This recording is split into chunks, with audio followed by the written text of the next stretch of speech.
ក្នុងក្របខ័ណ្ឌនៃការវិវត្តនៃវិស័យអធិការកិច្ចកត្តាបច្ចេកវិទ្យាវិជ្ជាការងារធំឥឡូវកន្លងមកយើងឃើញវេទិកា digital បាទសិក្ខាសាលា digital នេះរដ្ឋាភិបាល digital ទាំងអស់នេះគ្រប់ក្រសួងទាំងអស់ចាប់ផ្ដើមចេញនៅសកម្មភាពច្រើនណាពាក់ព័ន្ធនឹងរឿងសេវា digital ទាំងអស់នេះសេវា online ហើយក្រសួងរបស់យើងក៏យើងបានមានឱកាសផ្សព្វផ្សាយតិចដែរប៉ុន្តែយើងមានឱកាសក្នុងការជំរុញច្រើនទៀត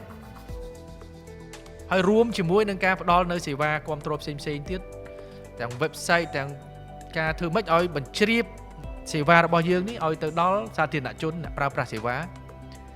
ធ្វើយ៉ាងណាក៏អាចផ្សព្វផ្សាយអ្វីដែលជាការខិតខំក្នុងក្របខ័ណ្ឌអធិការកិច្ចក្របខ័ណ្ឌបណ្ដឹងតាមដានអនុវត្តច្បាប់ផ្សព្វផ្សាយច្បាប់ឲ្យមានការបញ្ជ្រាបទៅដល់នឹងអ្នកទទួលព័ត៌មាន